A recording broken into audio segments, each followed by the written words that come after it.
Hola amigos, de si me lo hubieran dicho antes, qué bueno volver a compartir con ustedes en nuestra audiencia, hoy con un tema bastante interesante que yo creo que a cualquier persona que dirige una empresa, ¿verdad? Tiene que interesarle este tema y es el tema de la cultura organizacional. Estuvimos hace poquito, Juanca, Eric y yo, hablando de este tema e incluso Juanca escribió y publicó un blog, ¿verdad? Que tiene que ver con el tema de la cultura y queremos compartirles hoy justamente lo que conversamos y un poquito lo que también pues se ha investigado sobre esta temática. Eric, Juanca, gracias por estar con nosotros. Hola Hola, Carla, hola hola, Juanca. hola. Mucho gusto estar aquí con ustedes nuevamente. Pues si quieren, entrando en materia, y como yo fui el que puso la primera tema ahí en la mesa, como decía Carla, yo creo que cualquier persona que dirija una empresa, una organización con ánimo, sin ánimo de lucro, cualquier grupo de personas tiene que preocuparse por el tema de la cultura organizacional. Yo creo que muchas de las personas que nos ven conocen del concepto, pero bueno, no está de más recordarlo. La cultura de una organización es ese conjunto de creencias, de valores, de normas y de reglas que regulan el comportamiento de las personas en esa organización. Son esas pautas de comportamiento, esas expectativas que adquirimos cuando interactuamos con esas personas. Y puede ser para una organización completa, puede ser para un departamento, puede ser para una sección. Algunos autores lo comparan como con las raíces de un árbol o con la parte subterránea de un iceberg, que son las cosas que no se ven, pero que realmente marcan la conducta y el comportamiento de las personas en esa empresa o en esa organización. Y es que, Juanca, ahí estamos hablando de cosas muy de fondo, ¿verdad? Y justamente, pues en esta perspectiva, hablando ahora fuera de cámaras, hablábamos de las enfermedades de esa cultura. O sea, ¿qué podría marcar? ¿Qué podríamos ver como enfermedades? Y vos que pues estuviste en este blog escribiéndolo, ¿verdad? Y estuviste investigando sobre ese tema, tal vez compartirnos un poquito de cuáles son esas enfermedades de las que padece una cultura organizacional y que a veces no nos damos cuenta. Sí, claro. Bueno, este blog en realidad se basa en un podcast de un profesor, Adam Grant, que investiga mucho estos temas. Ahí cuando publiquemos la información pondremos el link. Y bueno, básicamente lo que él dice, y lo he constatado, hay muchos modelos y mucha teoría de cómo entender la cultura de una organización. Entonces, uno de esos, de los más aceptados, lo que dice es que la cultura de una organización es una combinación entre dos balances o dos tensiones que se pueden dar. Por un lado, podemos tener lo que son un equilibrio entre los resultados que se buscan y las relaciones humanas dentro de esa empresa. Es decir, hay que tratar de equilibrar la búsqueda de resultados y unas relaciones humanas satisfactorias. Y por otro lado, la otra tensión o el otro equilibrio son las reglas versus los riesgos. Entonces, cuando tenemos desequilibrio en esas cosas es cuando surgen las enfermedades. Por ejemplo, resultados versus relaciones humanas. Cuando hay un desequilibrio y solo nos preocupamos por los resultados, es cuando tenemos una cultura tóxica, que lamentablemente para muchas personas es algo habitual. Es decir, cuando en una empresa, en una organización, se premia o no se consideran las relaciones humanas y entonces sobre todo se premia cualquier cosa se vale con tal de obtener resultados. Incluso la gente que menosprecia o que hostiga o que maltrata a otras personas por buscar los resultados, muchas veces incluso son ascendidos y son las personas que ocupan jefaturas. Entonces ahí tenemos un desequilibrio entre una búsqueda muy agresiva de resultados a costa de las relaciones humanas. Y es lo que llamamos una cultura tóxica, que reitero, muchas veces cuando uno habla con personas en el ámbito empresarial, escucha mucho de esto. Si el desequilibrio del otro lado, si lo que más nos interesa son las relaciones humanas a costa de los resultados, entramos en una enfermedad que llamamos la mediocridad. Es decir, aquí no se busca obtener resultados ni cumplir las metas, y recuerden que estamos hablando de empresas, pero también de organizaciones sin ánimo de lucro. Entonces, cuando nos olvidamos de resultados por ponerle tantísima atención a las relaciones humanas y creamos ese nuevo desequilibrio, creamos una cultura de mediocridad. Es una organización mediocre porque tenemos ese desequilibrio.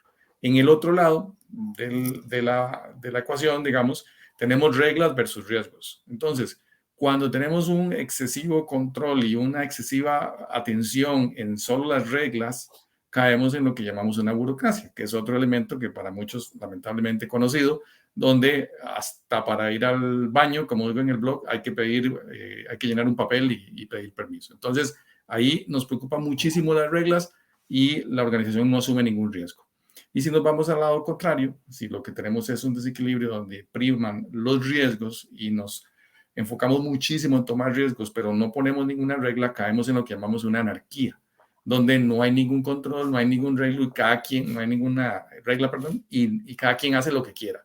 Entonces ahí tenemos una cultura de anarquía. Esa combinación, cuando no hay un equilibrio, es cuando caemos en lo que llamamos culturas enfermas, por cualquiera de esos 4 síntomas. Culturas tóxicas, culturas mediocres, culturas burocráticas o culturas de anarquía. Eso es un poco resumiendo lo que dice acá. Y bueno, yo creo que aquí para muchos es fácil distinguirlo, digo yo lamentablemente, pero creo que también podemos hablar de cómo podemos curar o de cómo podemos remediar o construir una cultura que busque esos equilibrios que estamos conversando. Tal vez para agregar ahí un poquito el tema de más sintomatología, normalmente cuando la cultura es tóxica tenemos porcentajes de rotación altísimos, ¿verdad? La gente no entiende por qué es que se va tanto el personal y rota, ¿verdad? Ese es un tema que me parece que podría ser un buen KPI, un buen indicador, un buen termómetro. En organizaciones donde se priva el tema de las relaciones, de pronto es un tema de ver los resultados del estado del estado financiero, del estado de resultados, o eventualmente los resultados del plan estratégico. Nos llevamos excelente, pero se logró poquísimo. O sea, y uno ve por todo lado, ¿y qué pasó con esto? No, y esto no, tampoco, ¿verdad? Entonces ese podría ser otro indicador. En organizaciones burocráticas, de que hay reglas y que hay disposiciones para todo. O sea, inclusive Juan Carlos y yo hablábamos hace unos días de una organización que se autogestiona, tiene su capacidad de autogestionarse, es una organización sin fines de lucro, pero ha hecho tantas reglas, tantos reglamentos, tantos elementos que es imposible accionar, ¿verdad? Entonces, ese es otro elemento que podríamos tener ahí. Y con el tema del riesgo, me parece que las empresas que están expuestas al alto riesgo, me parece que suelen pasar muchos accidentes empresariales, ¿verdad? Quiebras, inversiones muy altas, pérdidas de dinero, son cosas que de pronto un poco para ponerle un poco más de picante a la cosa, que nos ayude a identificar este tipo de organizaciones.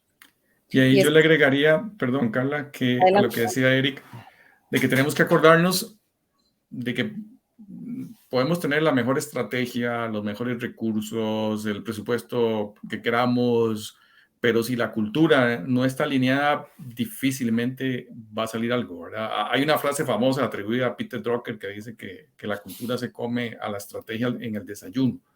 Entonces, es un poco eso, ¿verdad? Que es algo que no vemos, que no es tangible, que muchas veces inclusive está en documentos y en póster y en afiches, pero es algo que es difícil detectar y medir, pero es muy importante para efectos de una organización. Así es. Y es que hablábamos ahora también fuera de cámaras el tema de que esto es tan abstracto que a veces uno dice, ahí está, ¿verdad? Ahí está y hay sintomatología, como decía ahora Eric, pero tal vez no se le pone atención, incluso se minimiza verlo como un problema nada más de clima organizacional, ¿verdad? Y se tapa por ahí. Y hablábamos ahora de que la importancia, ¿verdad?, de gestionar con la complejidad de o sea, el problema es complejo, ¿verdad? Gestionar una cultura organizacional es un problema complejo, de múltiples perspectivas, de muchísimos factores, algunos controlables, otros incontrolables, ¿verdad? Entonces, un poco acá, compañeros, es desarrollar el cómo empezamos a curar esas enfermedades, qué podemos hacer nosotros cuando estamos dirigiendo una organización, un departamento, como lo decía ahora Juan Carlos, no pensemos solo en una organización grande, ¿verdad? Una cultura se crea desde la parte departamental, desde una sección de un departamento incluso, ¿verdad? Y a esto poniéndole todavía más sazón, pensando en qué pasa cuando una empresa, desde el punto de vista de la propiedad, es familiar o es una empresa que no, ¿verdad? Que es pública, que es privada, que es del sector industrial, que es del sector comercio, ¿verdad? Si empezamos todavía a ver esto, todavía le ponemos más sazón a la cosa. Entonces, ¿cómo podemos empezar a curar esas enfermedades? ¿Qué podemos decirle a la gente que nos escucha y que nos ve? Yo creo que, bueno, primero que hay atenuantes o matices, ¿verdad? No es lo mismo una empresa familiar, y ahí Eric es experto en la materia y ahora nos puede hablar, No es lo mismo una empresa pública. Carla y yo estamos en una empresa pública, en una universidad, donde la cultura es muy diferente a una empresa privada y no es lo mismo una pequeña que una grande. Pero digamos, matices más, matices menos. Vamos a tratar de hablar en términos muy generales para la mayoría. Yo creo que lo dice el autor Adam Grant y es algo que yo comparto completamente y lo hemos vivido y lo hemos investigado. El rol de la persona que lidera es fundamental. O sea, ese es el primer elemento. Si usted que nos escucha es la persona que lidera una empresa, un departamento, una sección, como decía Carla, usted es el principal constructor o constructora de esa cultura. Ahí no hay, es de las pocas cosas que la investigación concuerda. El rol que ejerce la persona al cargo o el fundador en muchos casos es vital. Ese es el que construye la cultura. Entonces, yo creo que un primer paso es tratar de establecer, si es mi caso, estoy en una posición de liderazgo, tener muy claro cómo mi accionar, cómo lo que digo, pero más que lo que digo, lo que no digo y lo que decido y lo que actúo influye en la cultura de la organización. Yo creo que lo primero es esa toma de conciencia de las personas que están en esa posición. Ahorita vamos a hablar de los que no están en esa posición, pero los que están en esa posición tienen que tomar conciencia plena de que lo que haga y diga y deje de hacer va a marcar la cultura para bien o para mal. Sí, realmente hay uno de los elementos que más se estudia o se ha estudiado y que se tiene claro que impacta es el modelaje, o sea, cómo yo modelo las cosas.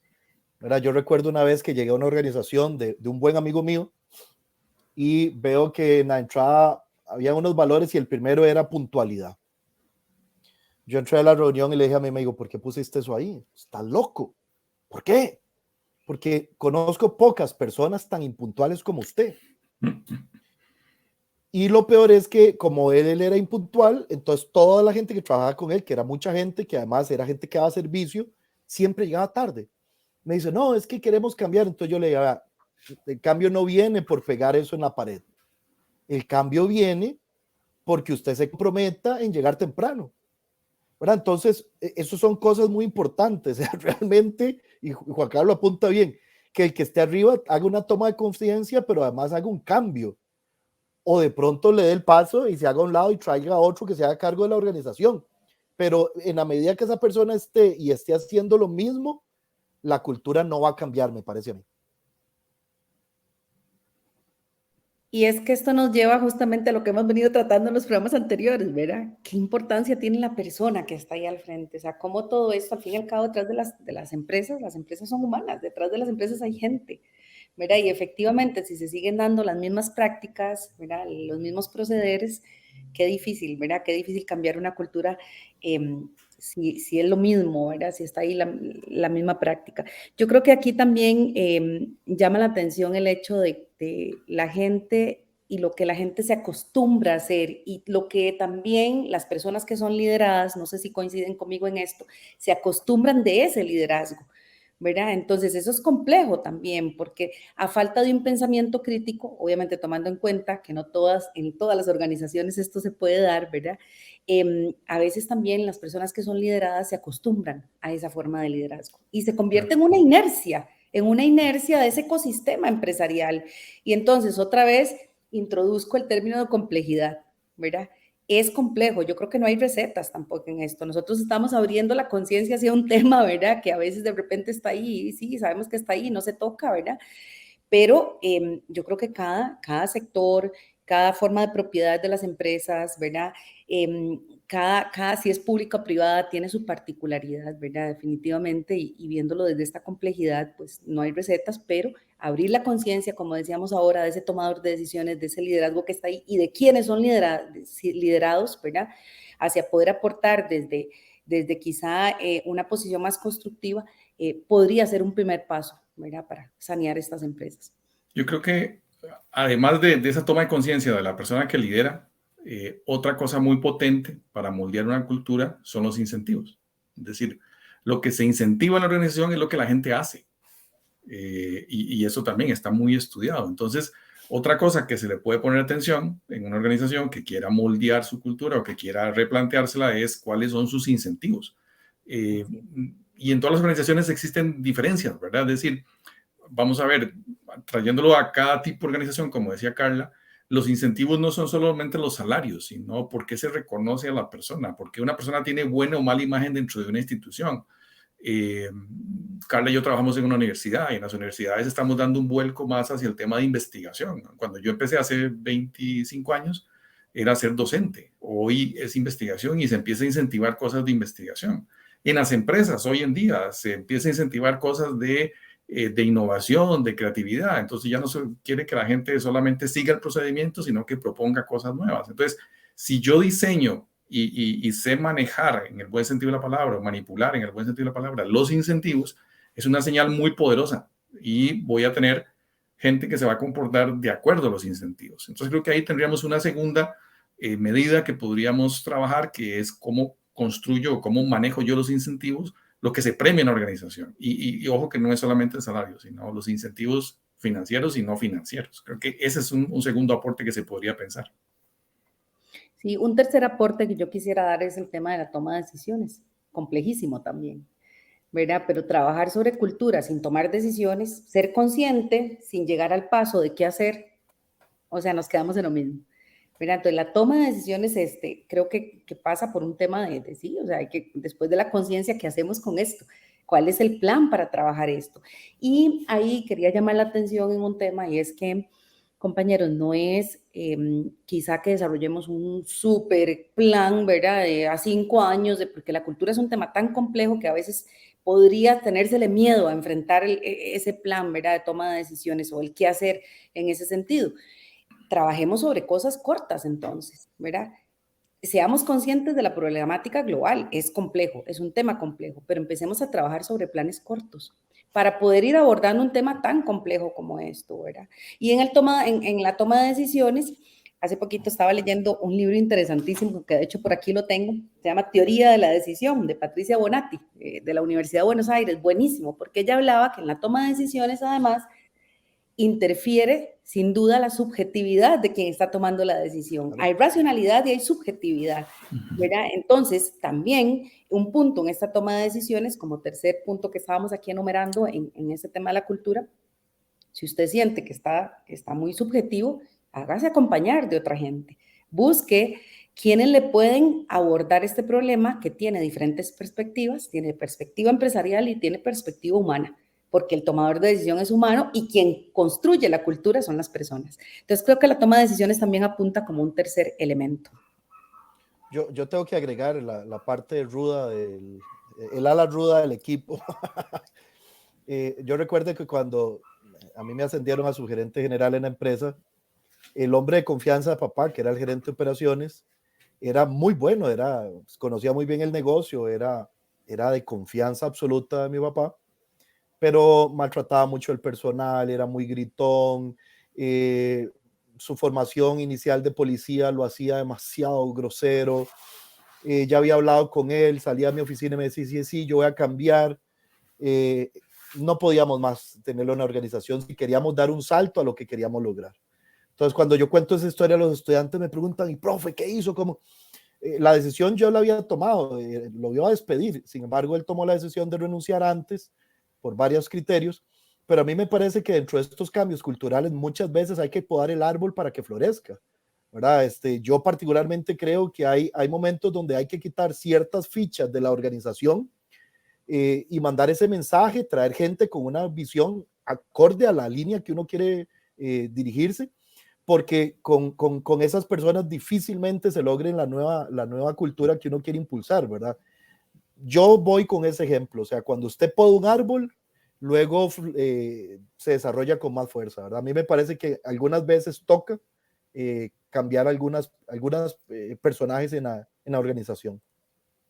Yo creo que un punto que agregaría y que de alguna forma nos sirve para ir uniendo los que hemos venido conversando, los 4 que traemos, es, y vos lo mencionabas, Eric, las historias que se cuentan dentro de una organización, que son muy poderosas para la cultura. Entonces, en tu empresa probablemente eso se convirtió en una historia, ¿verdad? Porque siempre los rumores van a correr, entonces probablemente la gente en su momento habló sobre esa renuncia. Se puede ver desde cualquier punto de vista. Carla hablaba de tomar decisiones. Bueno, hay decisiones que se pueden tratar de convertir en historias y los que hemos estudiado administración nos acordaremos de los libros que cuentan, los casos sobresalientes de servicio al cliente, el que persiguió al cliente hasta que lo encontró para devolverle no sé qué. Todos esos casos que se dan en los libros al final son historias.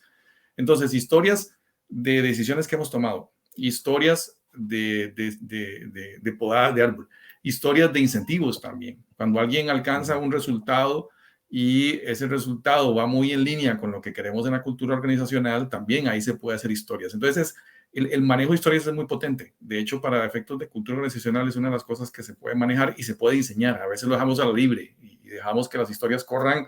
Y bueno, eso es un elemento vital dentro de la construcción de una cultura organizacional.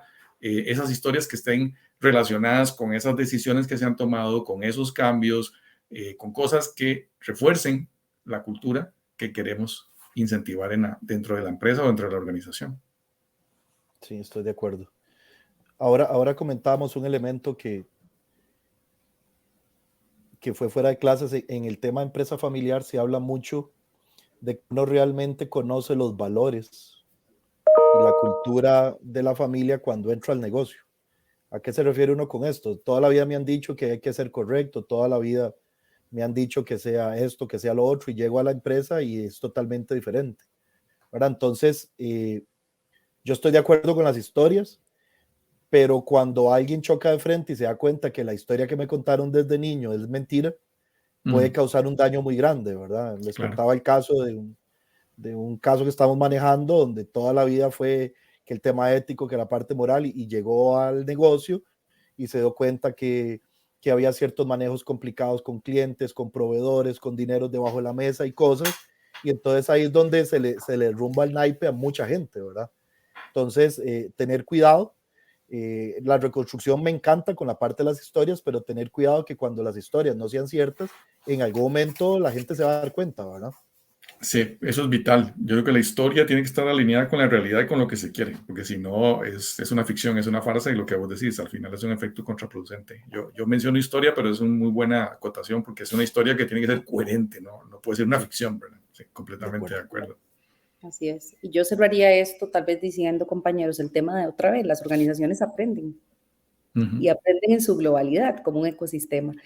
Entonces, pues darle la importancia a esta temática que tiene que ser. Es una temática que da para mucho, ¿verdad? Posiblemente en futuros programas volvamos a tocar el tema cultura organizacional. Yo quiero cerrar, compañeros, si ya no tenemos más comentarios al respecto, con una frase muy interesante de un CEO Carla, de IBM. Adelante, yo sí dale. tengo un comentario antes de que terminemos. Dale, adelante. No voy a cerrar todo. Igual para que vean que aquí no tenemos guión, sino que vamos ajustando. En algún momento prometimos hablar algo para las personas que no lideran, porque mucho de esto es resorte a las personas que lideran. Juanca se me había ido. Sí. Entonces yo empezaría con las personas que no lideran.